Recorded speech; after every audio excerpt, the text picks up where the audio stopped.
Hi guys, நான் இன்றைக்கி உங்களுக்கு சோயா குழம்பு வைக்கிறதுக்கு சொல்லித்தரேன். ஒரு முறை தேங்காய் திருவி எடுத்துக்கோங்க.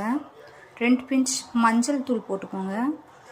1 ஸ்பூன் சில்லி பவுடர் போட்டுக்கோங்க. 2 ஸ்பூன் சிக்கன் மசாலா போட்டுக்கோங்க. 1/2 டீஸ்பூன் மல்லித்தூள் போட்டுக்கோங்க. 1 ஸ்பூன் கரம் மசாலா போட்டுக்கோங்க. இதை போட்டு நம்ம நல்லா வறுத்து எடுக்கணும்.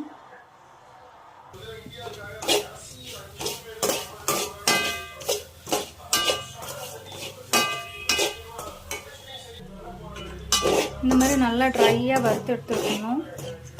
ஈரப்பசு இல்லாமல் வறுக்கணும்.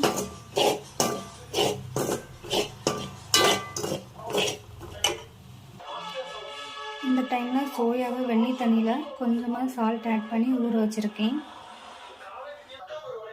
இப்போ ஸ்டவ் ஆன் பண்ணி தாளிக்கிறதுக்கு தேவையான தேங்காய் எண்ணெயை ஊற்றிருக்கேன்.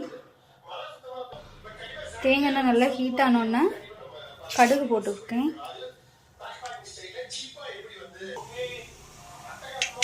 கடுகு நல்லா பொரிஞ்சோன்னே பிரியாணிக்கு போடுவோம்ல அந்த ஸ்பைசஸ்லாம் ஆட் பண்ணியிருக்கிறேன்.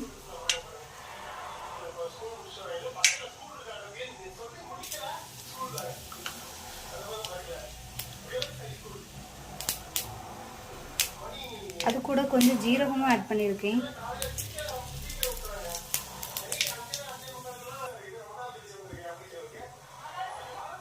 அப்புறமா கட் பண்ணி வச்சுட்டு ஆனியன் ஆட் பண்ணுறேன்.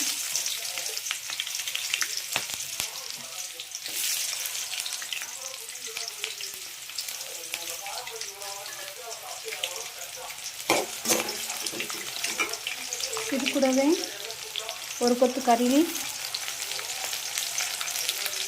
2 பச்சை மிளகாய் கட் பண்ணி வச்சுருக்கேன்.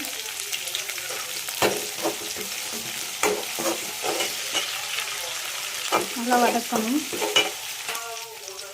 நல்லா வதங்க டைமில்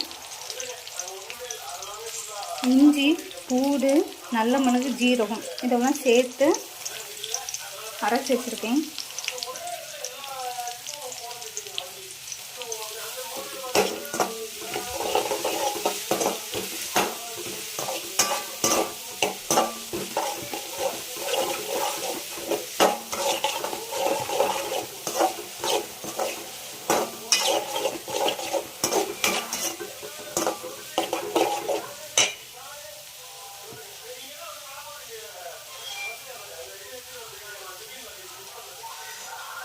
இது கூட கொஞ்சமாக தக்காளி போடுறேன். ஒரு தக்காளியை கட் பண்ணி பாதியை மிக்சியில் அரைச்சி வச்சுருக்கிறேன். மீதி உள்ளதை இது கூட போட்டு வதக்குறேன். நல்லா வதங்கிட்டு இருக்க நேரம் அரைச்சி வச்சுருக்க தக்காளி இதை போடுறேன்.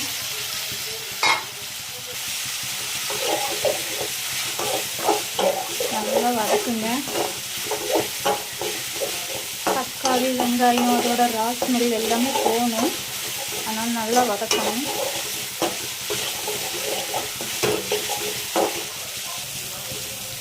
இது நல்லா வதங்கியாச்சு. இந்த டைமில் நம்ம சோயா ஊற சொன்னோம்ல, அதை நான் கட் பண்ணி வச்சுருக்கிறேன். தண்ணியெல்லாம் நல்லா புழிஞ்சிட்டு இந்த சோயாவை கட் பண்ணி வச்சுக்கிறேன். அதெல்லாம் போடலாம்.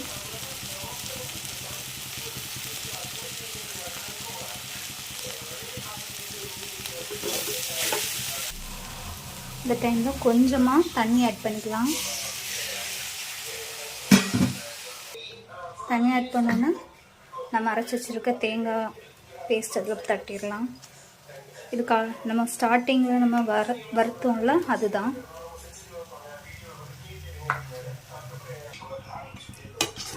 தேங்காய்லாம் சேர்த்ததுக்கப்புறம் நல்லா கொதிக்கட்டும். இந்த டைமில் நம்ம தேவைக்கேற்ப சால்ட் ஆட் பண்ணிக்கலாம்.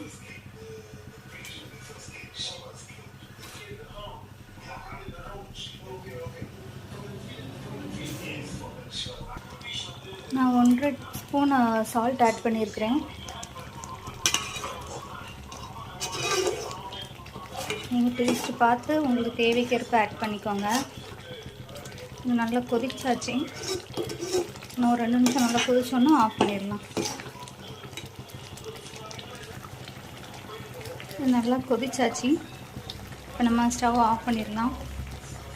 நமக்கு அருமையான சோயா கறி ரெடி. Bye.